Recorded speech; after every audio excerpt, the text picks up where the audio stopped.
Well, it's a battle of the states when it comes to the border crisis in the US, specifically Texas, a Republican-led state that sits on the US-Mexico border, in turn bearing the brunt of the immigration crisis.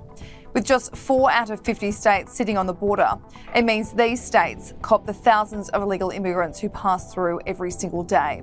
Texas, which is the second largest state in the country, has a lot more of its border to protect because the entire side of the state sits directly next to Mexico.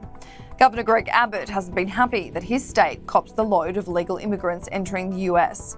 He became so fed up that he started busing migrants on his doorstep to Liberal cities.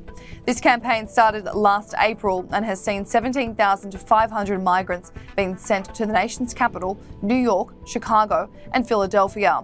Specifically, Governor Abbott, as a jab to the Liberals, literally has been busing migrants to Vice President Kamala Harris's residence in DC.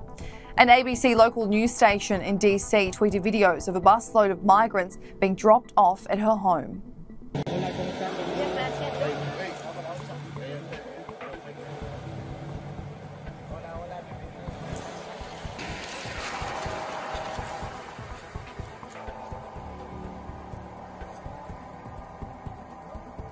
And Greg Abbott says more will be sent to the Liberal cities that aren't bearing the brunt the way that Texas is. Last Friday, Governor Abbott did the same thing, sending 50 migrants to the VP's house. The statement read, "Until President Biden steps up and does his job, Texas will continue busing migrants to sanctuary cities to provide relief to our overwhelmed border towns."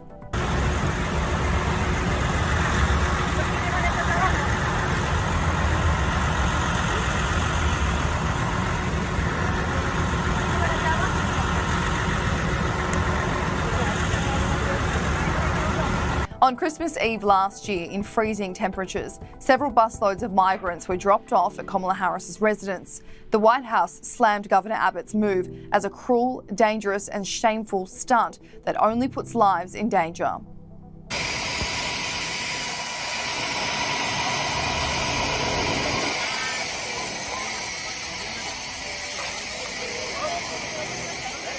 And then in September last year, Florida Governor Ron DeSantis got involved by helping out his Texan counterpart. He orchestrated 2 planes full of illegal immigrants to be flown from Texas to Martha's Vineyard. That is an upscale island holiday destination in Massachusetts where Barack Obama, David Letterman and Jackie Kennedy all own homes. Governor Greg Abbott was on Fox News last week with Jesse Waters, where he told the New York-based host that there will be more buses coming for the Big Apple. Because it's getting a little filled up here in Manhattan, and I'm hearing they might have to block off whole streets, and that's not going to fly. I'm going to be late, and we need to hear from me. The country needs to hear from me on time. You promise you're going to send no more buses here? No, sir. There will be more coming. There will be more going to New York, Philadelphia, Chicago, and other places across the country. One thing we're doing as we speak is loading up buses that are en route to a location near you. Oh.